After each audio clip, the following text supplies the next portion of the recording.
බලමු 100ක් විතර වැඩි. මේ ගොඩක් කල් ඉඳලා මේ බස් ස්ටෑන්ඩ් එක අලුත් විදියට නිර්මාණය වෙනවා.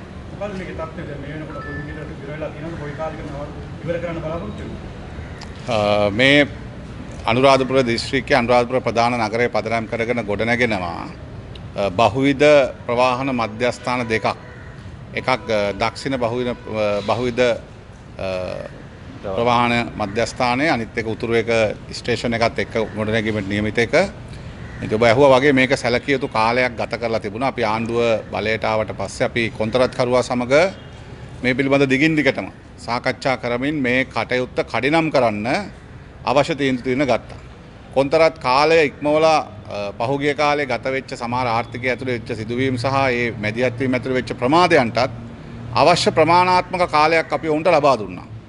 ඒ නිසා අද දවසේත් අපි මේ සම්බන්ධ වෙන්නේ අපේ ඉලක්කය තියෙනවා මේක මැයි මාසේ ඉවර වෙනකොට අවසන් කරලා ජනතාවට ප්‍රයෝජනට ගන්න පුළුවන් බහුවිධ මධ්‍යස්ථානයක් ප්‍රවාහන මධ්‍යස්ථානයක් ලෙස වැඩ ටික අවසන් කරන්න.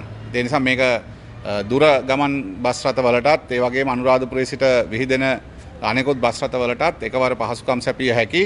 ඒ වගේම ජනතාවට මේ බස් නැවතුම් වලට එන ජනතාවට අවශ්‍ය පහසුකම් සලසන ඒ වගේම එහා පැත්තේ අනුරාධපුර නවනගරයේ දුම්රිය ස්ථානයක් මේ ස්ථානයට ගෙනල්ලා ඒකට අවශ්‍ය කරන මගියට පහසුවෙන් දුම්රියෙන් බස් එකකටත් බස් එකෙන් දුම්රියටත් මාරු විය හැකි ලෙස පහසුවෙන් ප්‍රවාහනය ලබාගත හැකි මධ්‍යස්ථානයක් ලෙස ඉදි කරන්නේ. මේක මිලියන 2000ක ව්‍යාපෘතියක්.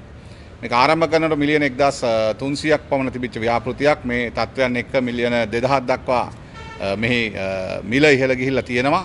ඒකට අවශ්‍ය කරන අනුමැතිය අපි ලබා දීලා තියෙනවා. හේතුව භාණ්ඩවල මිල ඉහළ යාම සහ සේවා මිල ඉහළ යාම මේකට බලපාපු තත්ත්වයක් නිසා. ඉතින් අපි අද දවසෙත් මේ සම්බන්ධ වෙන්නේ මේ කොන්ත්‍රාත්කරුවත් ඒ වගේම අපේ CECB ආයතනය මේකේ කන්සල්ටන්ට් ලෙස වැඩ කරනවා. ඒ අයත් සම්බන්ධ වෙලා මේක කඩිනමින් ඉවර කරගන්න අවශ්‍ය කරන සොයා බැලීම කරන්න. ඉතින් අපිට දැනෙනවා ප්‍රමාණවත් ලෙස කොන්ත්‍රාත්කරුගේ පැත්තෙන් ලැබිය යුතු සේවාව මේට නොලැබෙන බව තමයි අපිට ඒ සඳහා විශේෂඥ දායකත්වයේ සපයන කන්සල්ටන්සි එක කරන CECB ආයතනයේ පවා අදහස බවට පත් වෙලා තියෙන්නේ.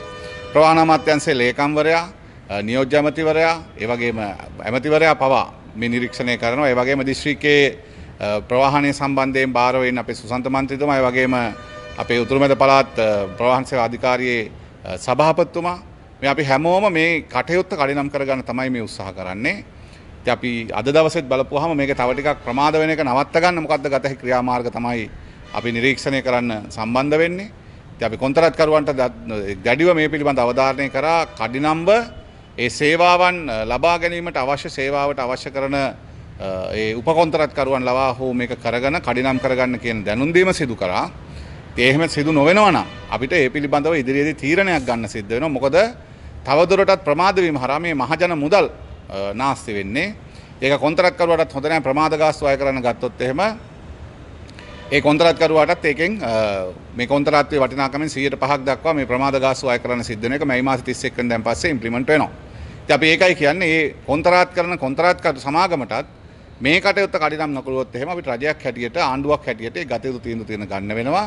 අපේ ඌමනාව තියෙන්නේ මේ බහුවිධ දක්ෂිණ බහුවිධ ප්‍රවාහන මධ්‍යස්ථානයේ කඩිනමින් වැඩ අවසන් කරලා අපේ අනුරාධපුර දිස්ත්‍රික්කයේ ජනතාවට රටේ ජනතාවට අනුරාධපුරය හරහා උතුරට නැගෙනහිරට කොළඹට යන ජනතාවට මේ රට හතර වතේ විසිදෙන ජනතාවට අනුරාධපුරයෙන් එන වන්දනා වෙන ජනතාවට අවශ්‍ය පහසුකම් සපයන මධ්‍යස්ථානයක් ලෙස මේ දියුණු කරන්න ඒකට අවශ්‍ය කරන සොයා බැලීම තමයි අද දවසේ කරන්නේ. ඉතින් අපි ඒ සඳහා තීන්දුව තියෙන ප්‍රමාණයක් අරගෙන ඉදිරි සාකච්ඡාවකදී මේ වැඩ අවසන් කරගන්න අවශ්‍ය කරන මැදිහත් වීම කරන්න සූදානම් කරනවා.